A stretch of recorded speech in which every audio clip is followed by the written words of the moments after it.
Hey guys, welcome back. It is the Dr. Cloud Show, and I'm so happy that you have joined us again on a Friday as we end up a good week, first week back for me. So it's good to be back in the saddle and hear about our normal way of doing stuff. For those of you who are new to the program, I want to welcome you. This is a place where we talk about life in all those areas that we care about, like how we feel and are we depressed or not, or fearful or anxious or addicted or all the above, or how our relationships are going, or how are we doing it achieving what we want to achieve in life. And those are the areas that we tend to focus on. And to do that, the way this works is you can call me and we can talk about it. We can chat. The number is 844-940-2774, 844-940-2774 to get on the air. You can watch the show anytime. You can also download it as a podcast off of boundaries.me and iTunes or wherever you get your podcast, or you can see us on Facebook, Instagram, or YouTube. But the 1 hour that we are live, I mean, the show sits there forever, it's there. But the hour we're live, you get to talk to me and I get to talk to you, and we share that with all the gazillions of people that are here with us. And together we find some answers. All right. We want to be a show about moving forward and hope and learning new skills and competencies and getting to a better place. So that's what we are about. Now, what I normally do is I start out and I talk about a little bit of a concept. I got this request from a couple of different places. I think I might have mentioned it on the show once or twice before, but I wanted to take a little bit of time and tell the story behind it, because this is one of the most proven techniques, strategies, principles, ways, whatever you want to call this, of getting anything done in the universe, anything that you want to accomplish, whether it's a relationship or getting better about an addiction, even, or a depression, or whether it's reaching a goal. And it's a concept that I like to refer to as act like an ant. Act like an ant. You know, little ants that crawl along in your crumbs in your kitchen and drive you crazy? Well, so where does act like an ant come from?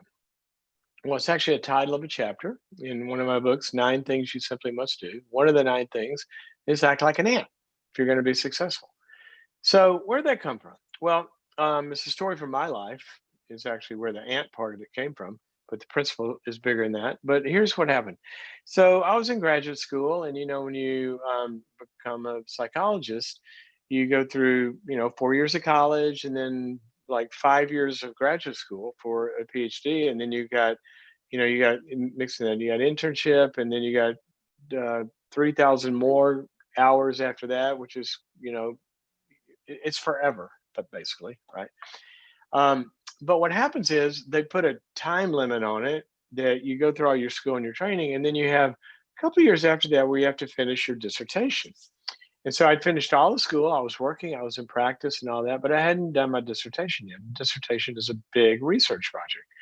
Now, at that time, when I was in school, and I was working, I was seeing people, I was doing a lot of different stuff, working my butt off. It was fun. I loved it.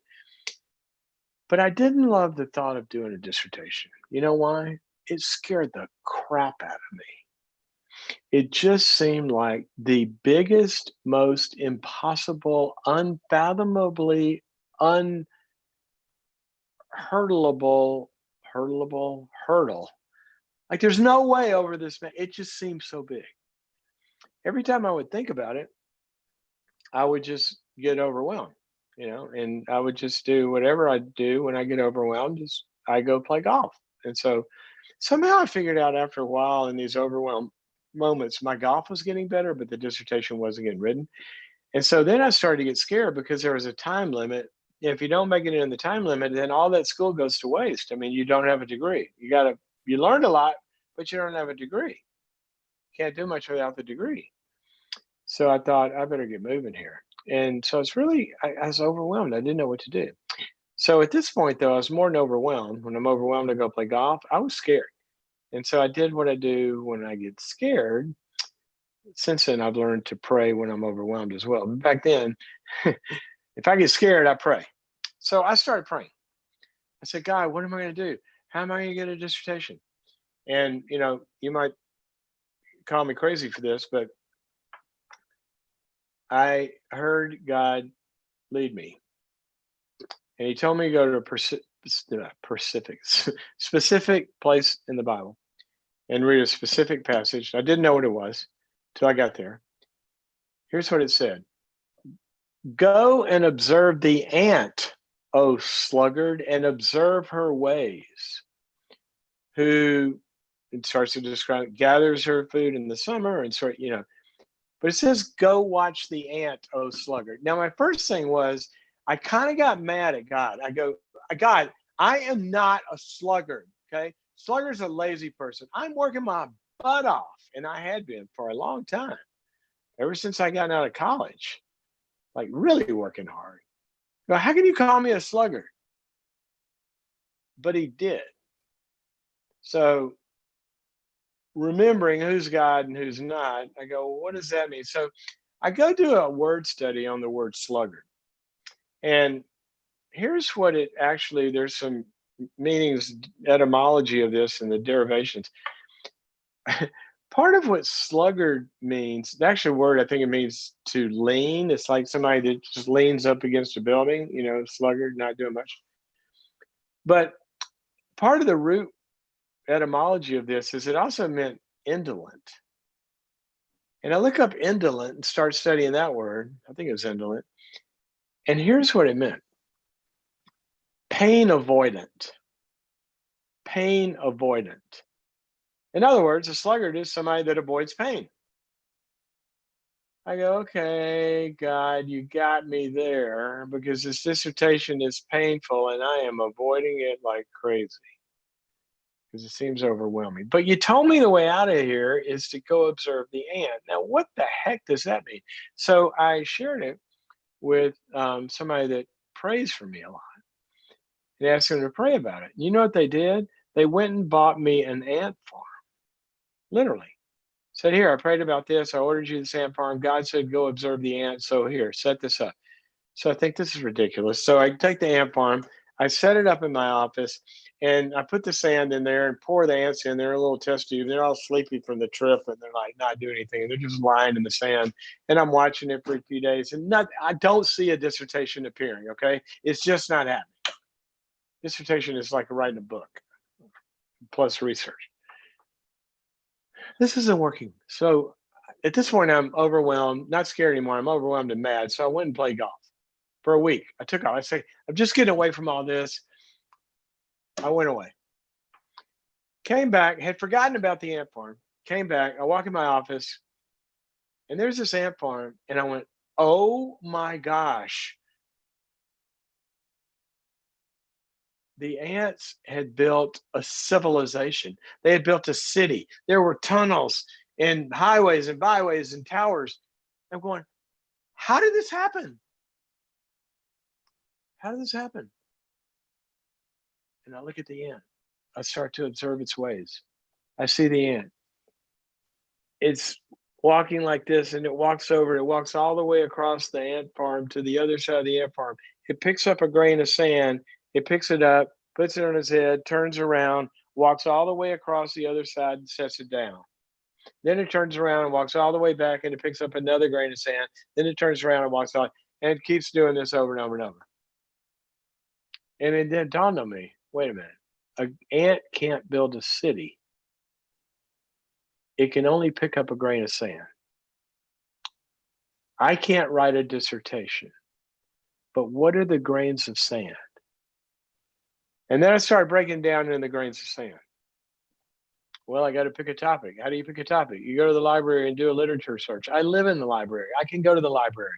I can look up all the things I'm interested in. I do that all the time. Check. I can do that.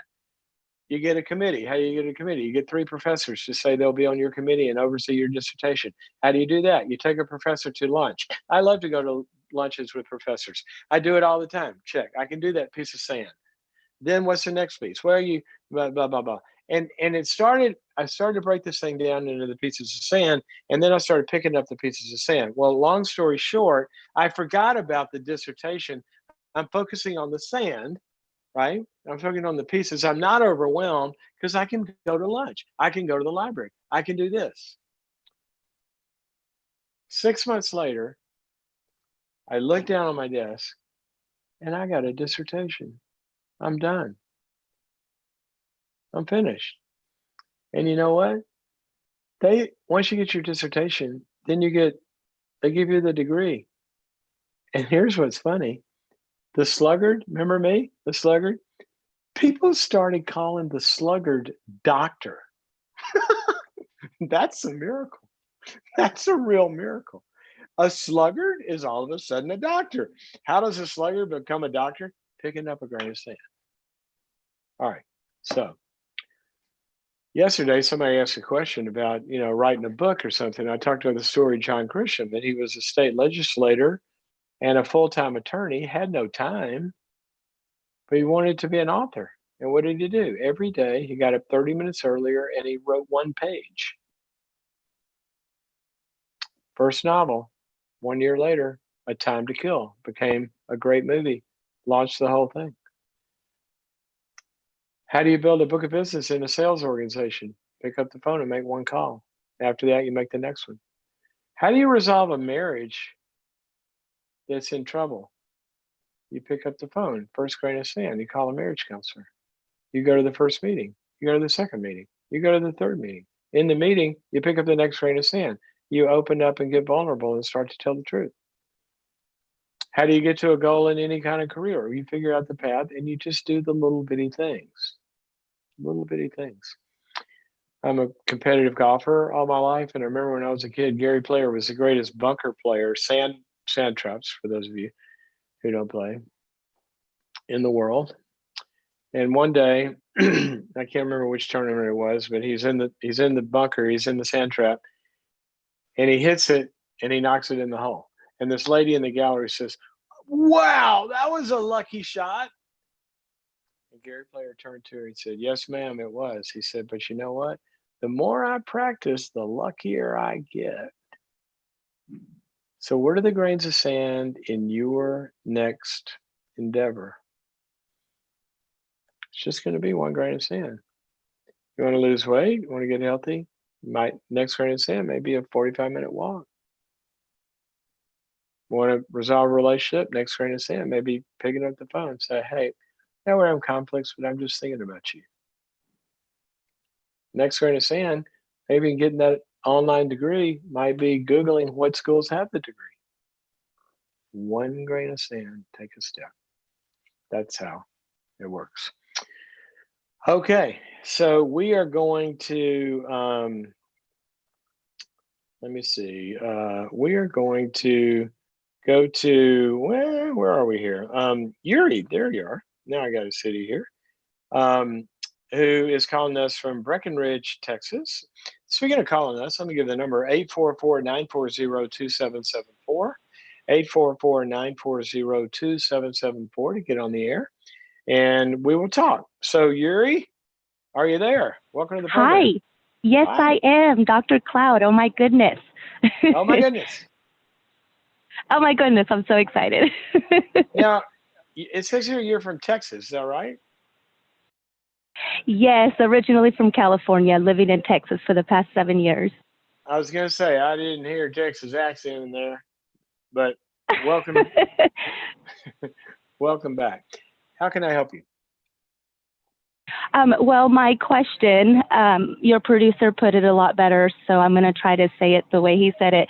Basically, I'm an empathic person, and how do I trust my intuition as opposed to what's happening in the room? If I said that right, I don't know. When you said you're empathic, you mean you have the ability to climb into other people's experience and feel what they're feeling, right? I What's feel funny I about do, that? yeah, sometimes. That's a Because good I thing. thought it was like going to sound a little more sillier. But no, yeah, I do. I feel like I can really feel people when they speak and maybe even feel the room when I walk into it. And I want to just be able to discern what my personal thoughts are as opposed to the true discernment of what's happening. Yeah, it's a really, really good question. You're probably come up high intuitive on other kind of measures like that, which means when I think about intuition, I think of people know stuff and they don't know how they know it, but they know it. Yeah, Of course, exactly. there's a big problem there is how do we know we know, Yes, right? And so exactly. that's kind of what Yeah. you're talking about.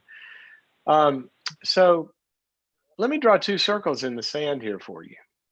Okay. Okay. It's called subject and object.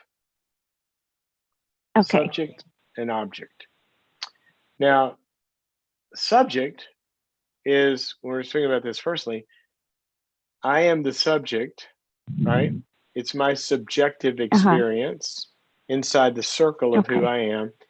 You or the situation is the external object, Okay. Yes. all right?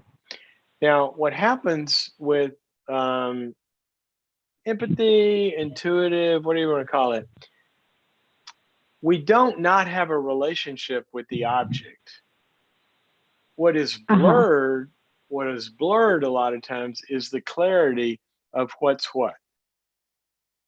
Okay, so Yes. sometimes with highly intuitive and highly empathic people, their boundaries are very, very fluid and very, very open, and they actually can begin to sense and feel things that other people are sensing and feeling without as many objective verbal clues as other people. Now, the problem with Uh-huh. that is because they're fused a little bit, the lines are crossed here. Mhm. It's good to ask the question, is this me or is it them? Mhm. And that's the question that I would want you to operate with. Okay. Mhm. Okay. Use your empathy and your intuition as a sense. But one of my favorite verses that mature people have had their senses trained to discern good from evil. So, for example, Okay. Yeah. I've seen people that have been horribly traumatized and victimized. And what they will tend to do sometimes is over identify, take their own feelings of trauma and victimization and see them in others when they're not really there. Absolutely. A Yeah. lot of times parents will do that. I remember, I Yeah. remember, I remember a time when I did that. When Olivia was little, when she first started walking, Mhm. she was and kind of getting mobile. Let's call it 2.5 to 3.5. I would Mhm. notice I'd get hyper vigilant. She'd be on the stairs, and I was like, and Tori was like, "Let it, she's fine. Let her." And I was getting a little Mhm. weird about it. And then I realized um, when I was 3, I had um, a necrosis of the hip joint, hip disease, and I couldn't walk for 2 years. I was in a wheelchair and on crutches, Mhm. and was removed out of situations like that. And there was something about Mhm. identifying with her as that little person that I was taking my experience and putting it onto her. And Tori had to remind me, Mhm. no, that's not her, that's you. And so That's one of the good. things we have to Right. do is remember, I'm feeling this, but how can I train my senses? Well, one of the ways, and here's where I would start, is just check it out and Mhm. use the word wonder.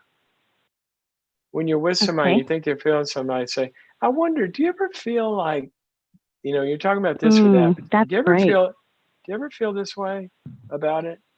I just wonder, do you Mhm. ever feel the way? Or when you're in a room, I wonder if anybody else Mhm. senses it's kind of a down mood in here. Anybody else sense that? Just say, I notice or I wonder. That way you're Mm. not judging, you're Okay. not proclaiming omniscience, Okay. but you're inviting people into a relationship to discern what's true and isn't. Does that help? That's beautiful. Yes, that's beautiful. Thank Okay. you. Just a one quick question. You were mentioning feelings and senses. Is there a difference between what one feels to one senses? Yeah, I think so. I think, Okay. our senses are a way, they are channels and pathways to get to awareness, Okay. ultimately all senses lead to awareness. If if if I'm walking through the house and I smell smoke or smell gas, I become aware Mhm. of something. We got a Mhm. problem. Or I could walk into the room and I could see smoke. I become aware we got a problem. Or I could walk into the room and I Mhm. could feel heat. I'm aware we got a problem. Okay. So all of our senses are pathways. God gave us senses Okay. for taking in data. We just have to question it. Is my house on fire or is my Okay. puppy farting? I mean, what's I got to check it out, right? It's good to know. Yeah. One, I might call the fire department. The other one, I want to lock up one of my daughters with the dog. See, that's what you do the rest of the time. So, Yeah. all right. Okay. That's How, beautiful. Wow. You're really smart. I'm I not that really smart. I've just appreciate your been time. around for a while. Okay. Thanks for your call. This is the Thank Dr. you. Cloud Show. The place where you can learn is your house on fire or is your dog farting? That's a really important distinction for you to make. Really important. I've got a puppy we're raising. Finley, I got to bring when my knee gets okay and I can walk around a little bit. I'll take you out for a walk one day to see for the Finley update. She's doing really well. She is 4 months old now or so, and she's learning all of her stuff. We're proud of her. So that's the Finley update. Let's go back to and talk to Renee, who's calling us from St. Louis. Renee, welcome to the program. Hi, Dr. Cloud. Hello. How can I Hi. help you? I was calling. My overall question is: I've read Boundaries in Marriage and Necessary Endings, and I feel like I'm getting to that place in my marriage where it's probably time to have a necessary ending, but I'm having a hard time with my Christian belief system in actually kind of making that step. Tell me And I guess I how. want to know when it's okay. What is it? The necessary ending to you want to end what? My marriage. Well, but the decision to end a marriage is not. Nobody wakes up and says, "Oh, I've got a goal. I want to end a marriage." What they want to Right. right? What they want to end is some sort of a pain, Right. right? And Yes. they've determined at that moment that ending the marriage is the way to end the pain. So it's a Right. tactic for it. So walk me back to what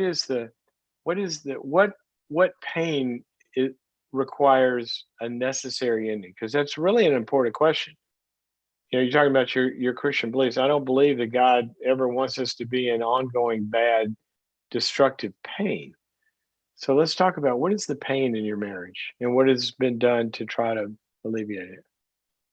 Yeah. So my husband has a problem with lying, and Hmm. it can be from big things to little things.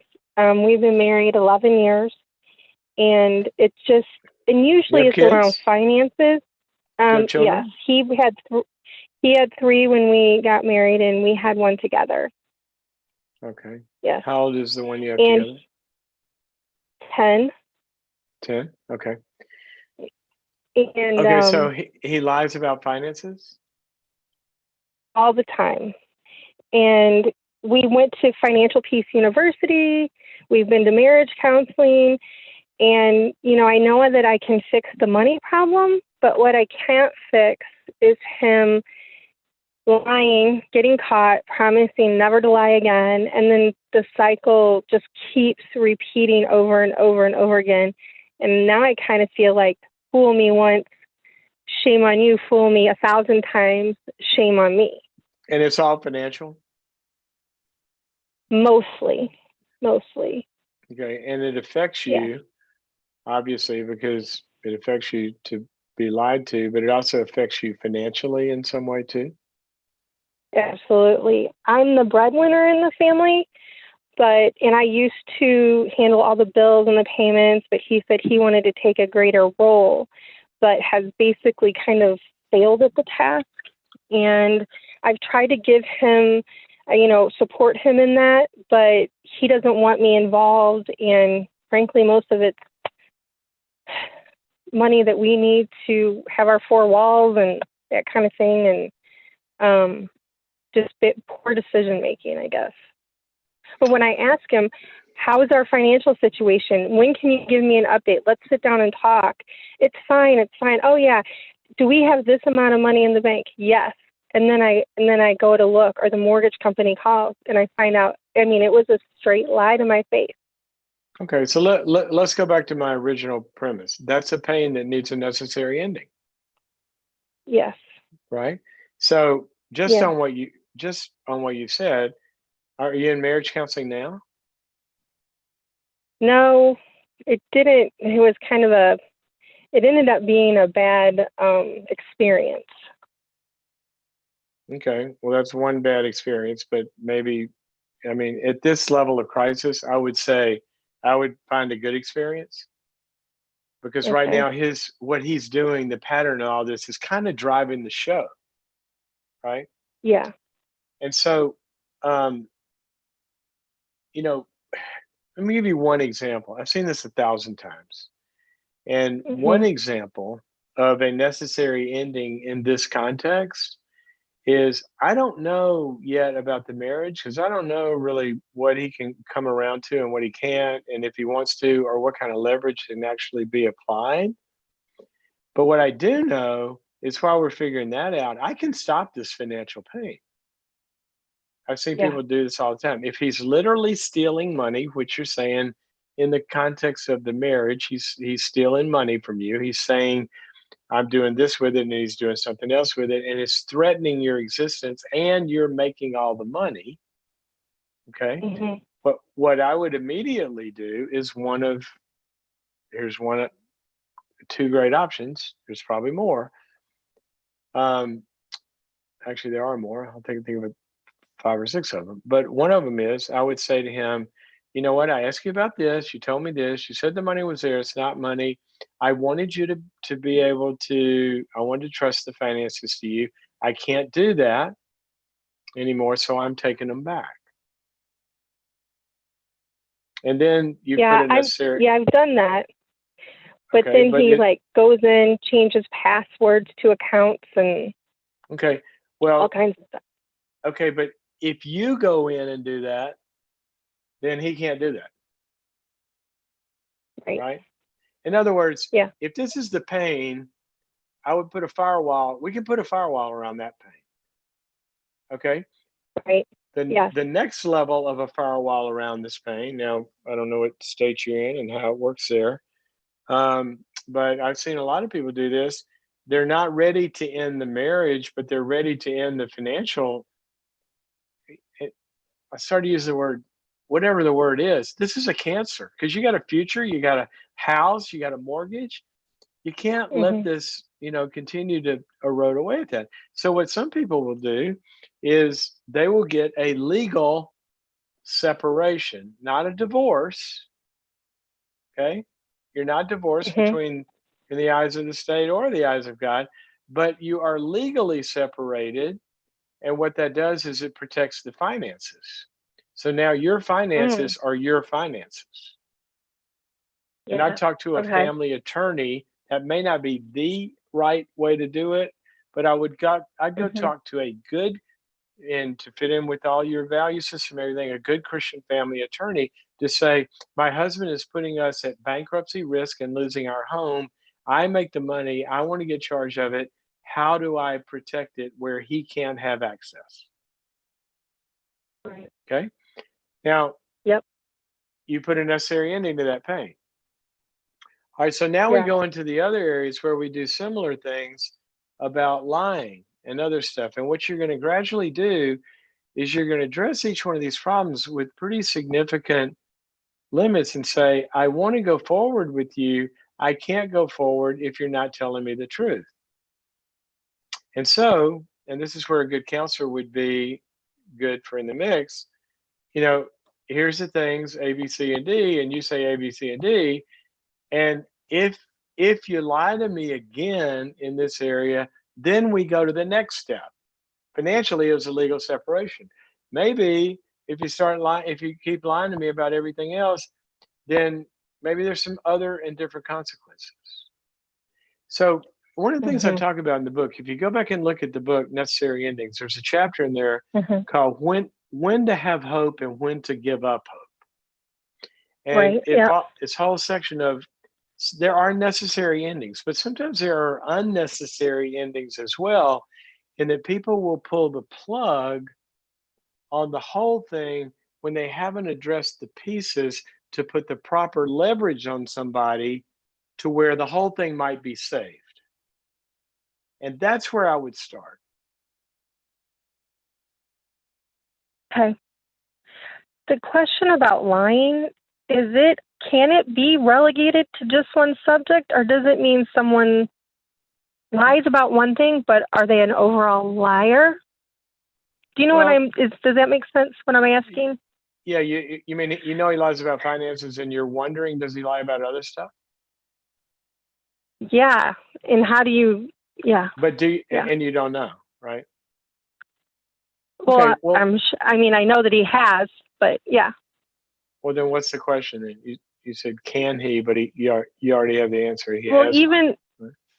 yeah, but even if I put in the pain in certain areas and now he no longer has the opportunity to lie, is that really changing anything We don't know because about him? you started by telling me that the lying was in this one area. So I said, well, let's deal with this one Yeah, area. Now, if you find yeah. out there's lying in other places, we got a bigger problem. And that's where we Okay. start to deal with I cannot have a relationship with you and trust you and move forward if you're going to freaking lie to me. I won't Yeah. stand for lying. Okay. But Yep. let's find that out. Okay. And then if Okay. he does, then you move into other consequences. And so at some point, you're going to have to look at that list of, am I going to have hope that he's going to do anything? Well, look at the list. Is he admitting he has a problem? Is he sorry? Is he owning it? Is he getting into it some way to help him? We don't know yet because I'm not sure the proper heat has been on him where he has to choose. Okay. Right. Okay. Yep.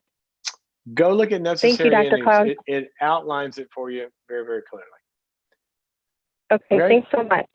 And I'm sorry, Thank one you. of the things that I'm going to tell you this, my heart goes out to you because in marriages that I have seen where there is uh, financial, let's call it financial infidelity, Hmm. financial unfaithfulness, financial shenanigans, financial lying, that is so hurtful. It is Yeah. just so hurtful. And I've seen it just, and a lot of times what you get is you get, and I'm just speaking statistically, the situations that used to come into my office about this, most of the times it was the men. Okay. I don't know why, but most Hmm. of the times it was. Maybe they were doing the finances more back then. But her basic trust and ability to feel secure was just out Yes. the window.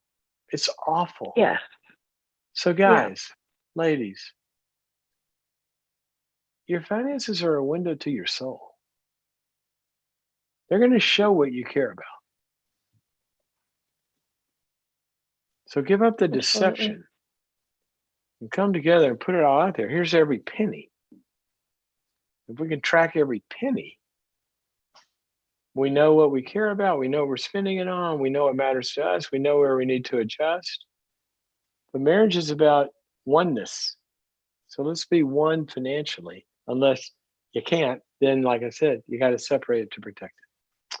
So I say all that to say I hear you and I empathize with you, and I hope that he will get that. Okay. Thank you. Thank you for your call. Thank- Uh-huh. Oh gosh, relationships, relationships, relationships, relationships. They can be painful. But on the other side, the only reason they can be that painful is because they're that good. Why does a heart attack hurt so much? Because your heart's the best thing you got going for you. Why can a relationship hurt so much? Because it's the highest source of, you know, joy. Our all of our relationships. That's where life comes from. Our friends and marriages and families and church communities and spiritual relationships. That's where it all is. So that's why we have to treat them with the utmost of stewardship, care.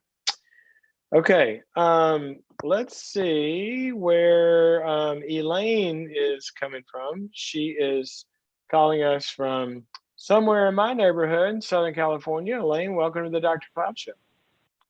Hi, thanks so much.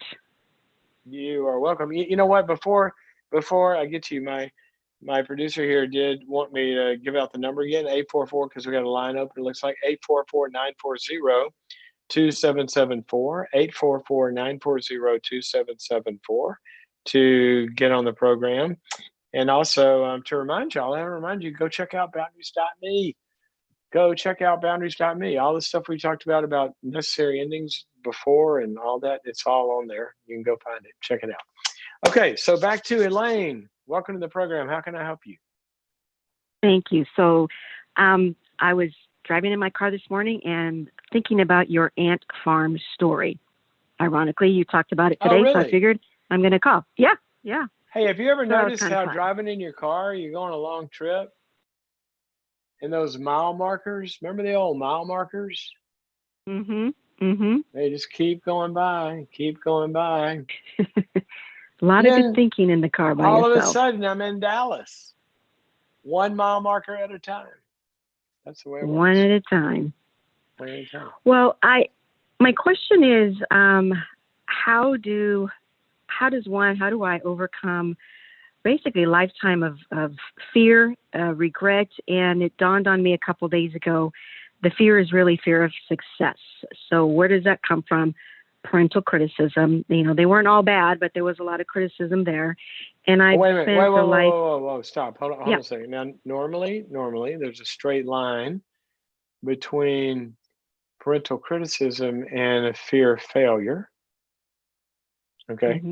Now, but you said parental criticism and fear of success. So when you would succeed, were you punished for succeeding? It was always about, you think you're better than us just because you went to college. You think you're smarter. Okay. Great. You know, more that type of thing. So it could be job success, it could be financial success, and even health and keeping a healthy weight was always criticized. So how I'm 50. Could you hurt me like that by having a good life? Exactly. Yeah. No, it's and not just towards me, but comments about friends of the family and other people, and they make anybody. It's anybody. Just constant criticism. So, I struggle with the regrets, and I've just spent a lifetime telling myself I don't matter, and I regret that I didn't. I've had a good career, but I didn't advance like I know I could have. My finances are there, they're fine, but I could have saved more. My weight needs work. I could have done better. So everything is always coulda done better. But how do I overcome this regret and move on? I've done lots of counseling over the years, so I know I'm better where I am now than if I had not done any of that. But I just can't get over. It's like a low-grade fever constantly in my life. And how do I get over that fever? So the low-grade fever is mostly about the regret? Yes. Okay. Let me tell you why I'm kind of like taking a moment here thinking about this. Because I think before you get into that, I think that there are some boundary clarifications that need to happen in your wiring. Now, this started with your parents, okay? It started with your parents, and you've got this boundary fusion where it's not clear of being separate from them in Mhm. terms of what's their problem and what's yours. All right. And I Mhm. want you to really, really think about this.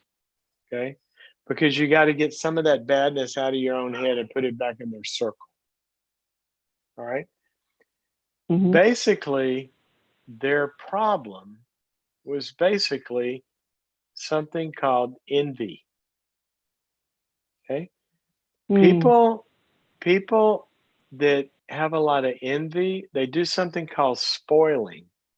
And when they see something good that somebody else has, they'll find some way to either envy that and have to have it for themselves, or if they can't, then they'll spoil it in some way. They can't appreciate it. All right. Mhm. And they judge other people for their successes and think that successful people are bad. And Mhm. you've seen the dynamic of envy, going for millennia. Actually, Mhm. one of the great stories in the Bible is where Jesus hired a bunch of people throughout the day, and he started this one at noon, and this one at 1, and this one is 2, and he said the owner of the vineyard, um, got to the end of the day, he hired some at the end of the day, and there were a few that got hired at the end of the day, and then he went and paid everybody, and he paid some that he hired at the end of the day. He paid them the same amount he paid the ones that had been working all day. Mhm. And the ones that had been working all day got mad and said, "Wait, that's not fair. That's, they have more than me," and all this. And he turned to him and he basically said, "Wait a minute, you agreed to pay to work for it. This was your choice. You did this." And basically, at the end of the day, he said, "Isn't it okay to do with what I want to, with what is my own? I can pay them whatever I want. And if I want to be generous," he said, "here's the deal. Is the problem here that my generous heart, or is it your envy?" And see, whatever reason, your parents, they weren't taking responsibility for the choices that they had made in whatever they were doing or not doing, or school or not school, or limited, or living with that, or finding new options if they couldn't, or whatever it was. And sometimes they might have had the deck stacked against them, and that's understandable too. But the point is Mhm. that that's their life, and they're not going to help their life by making your life bad. So, Mm. what you have to do is get it clear in your head, the mom and dad in your head. You've got to say to them, "Mom, I'm sorry that your life was disappointing to you, but I'm not sinning against you by doing what I want to do with mine."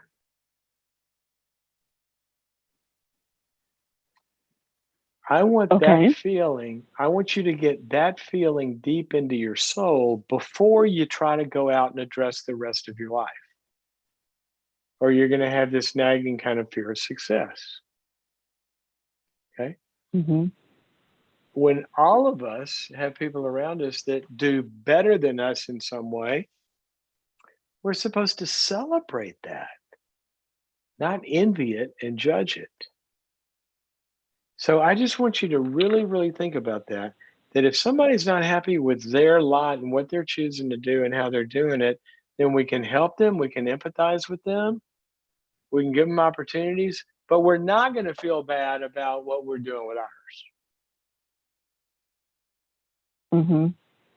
And when they judge Okay. it, when they judge it, that's their problem. Okay. Now, having said that, you're also not loading onto the balance sheet when you look back and you say, "I shoulda, coulda, woulda." You're not loading onto that balance sheet. Also, you had a lot of stuff to work through. You had a lot of voices in your Okay. head.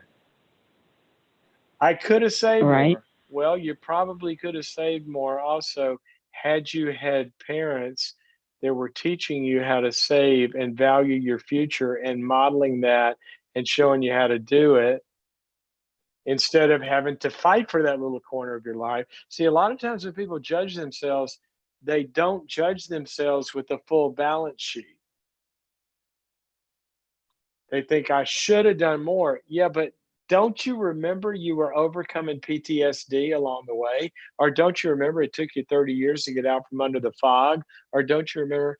So let's have a little, let's have a little sobriety. This is the word the Bible uses in Romans 12. It says, don't think more highly of yourself than you ought. So whenever we Mm-hmm. look at ourselves sometimes and we look backwards and we have regrets, sometimes that's valid in that I was perfectly able to do A and I did B, and that cost me. And the loss is all there is. You lost whatever you got. Your savings is here. It should have been there. Okay, that gap there, that's what you lost. Cry about that and move on. Mm-hmm. But probably along the way, I guess would be, judging from how you've talked and who you are and what you've worked on, I bet you did pretty much all along the way the best you could. I would bet that. But You're right. you got crippled. You got your leg broken. Does that leave you and does that say it's okay to stay there now? No, let's go change the future. But let's forgive you, if that's the right word, which it's not. But let's accept, you know what, you did okay given all that. You're not hating the world. You're not envying the world. You've kept a pure heart. You're above board. Now, could you have done more had you been a different person with a different life? Yeah, probably so. Mm-hmm. Go to the parable of the talents. They all start with different stuff, and he doesn't judge one against the other. He judges each against what they were given. So I would deal with the regret a little bit along that way too. And then I'd say, okay, but here I am. I am where I am. Now, what would I like to do with the rest of my life without any fear of success? And then I would go do it. Okay. Now, I've talked a lot. Right. You talked to me. Did that make sense? No, you hit it. It's I feel like I've done the best that I could, and it just has not been enough, and that's where the Whoa! regret Stop comes it! from. Stop it! Stop Yeah. it! Stop it! Stop it! Stop it! Stop it! Stop. Hasn't been enough for whom? What objective standard?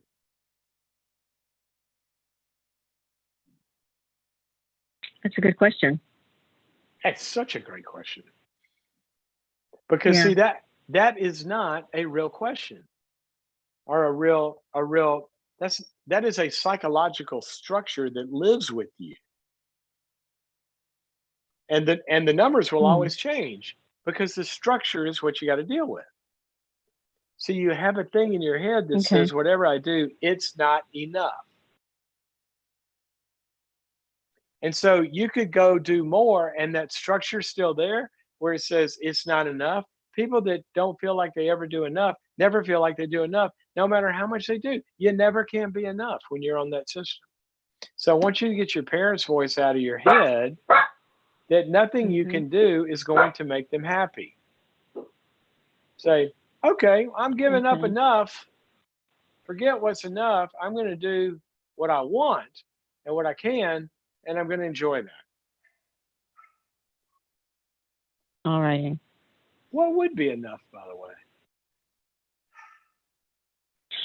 I'm not even sure.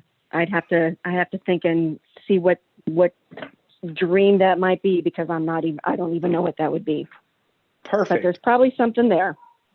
And let's make it objective. Okay? Let's make it Okay. objective. We have financial goals and we figure, okay, when I have this much and this many choices and I can do this or whatever, Uh-huh. that's enough. That's enough. When I have these goals and I can do that, okay, that's enough. We find contentment. There are other areas where in passion and challenge, there's never enough because we always want more, but it's not based on getting enough to where I'm happy. It's based on I love playing golf so much that I want to play the top 100 courses in America. And I've played however many of them. That's not enough. I want the most of them. but that's a positive thing. It's not doing something to ward off a feeling of not being enough. See the difference? It's coming out of passion. Mhm. So we're not trying to prove Okay. anything here. We're living out passion and get rid of the judgment scales along the way. Okay. Okay, I got to run. Go think about that. Thank you. But don't you ever I will. apologize to anybody for your success, because God said, I'm going to give you this talent. You go turn it into more. And when you do that, I'm going to give you more because you were successful. That's what the parable of the talent says. You use what little you've been given, you turn it into more in whatever area of life that is. You don't get punished for that. You get more. Yeah. We give to faithful people. Somebody does well in a job, they get a raise. That's good. That's not bad. Mhm. Okay. All right. God Thank you bless so much. Thanks for your call. All righty. Bye-bye. Thank you. Bye-bye. This is the Dr. Cloud Show. Let me see. We've got, we've got time for another call here. If I can get to okay, let's go to John, who's calling us from the great state of Missouri. John, welcome to the program. Good to have you on. Thanks, brother. Thank you so Yeah. much. Thanks for doing it. Yeah. Yeah. I was calling in. I've been kind of dealing with some abandonment issues, and I've explored them a lot with a counselor in the past, and so it's not something I'm new to. But I grew up, and my dad left when I was really young, and I remember kind of hanging on to his ankles and kind of begging him to stay, right? How and then I old was were in you? a marriage. I was 5 at the time. And then I would see him about once a year. But it's interesting because the posture of my relationships, especially with women after that, when they would leave, I would almost do the same thing. I would kind of cling and not want them to go. And it's almost like all those emotions from the past would kind of come into my present, and it would feel overwhelming. Sure. So I went through a divorce recently, and 1 month in, she asked for a divorce. And 1 month? Then she asked for a divorce. 1 month in, and then the next dozen years or so. Oh my gosh. Yeah. So then the next dozen years or so. How long were you together before the month? We were married for a month, but then we were together for a year before that about. And she never showed any signs of bailing or any of that? Well, a month before we got married, she told me she loved another guy, and we backed into it. And I was young, and now as a 40-something, I would say, well, hey, there you go. There's your out. Go ahead and thank her and hug her. But I kind of did that same thing. I did that like, instead of having the freedom to let go and the peace and the security, it was almost like I grasped, I clung to her, So we backed into it. The premarital counselor, who was really wise, told me not to do that. She said, hey, she's a good girl, but she doesn't want to marry you. And if you marry her, you're going to pay for it, because unless she changes her mind. Okay. Yeah, that's exactly right. And so tell me what the question is now. Yeah. So fast forward today, divorce after all those divorce requests from her. And now I still feel how far out from the divorce are you? Separated 4 years, divorced last year. But I still feel those abandonment things come up as I relate to friends, but especially to opposite sex. But friends, and if they pull away, it's like a huge wave of this sadness that I know is irrational. It's like, wait, they just, you asked this girl out or whatever, she said no, and you feel like your world's ending. Well, hold on a second. You said friends, and then you said, wait, asking this girl out. Is this a romantic abandonment, both, or is it your friends can't go to lunch with you and you feel the same thing?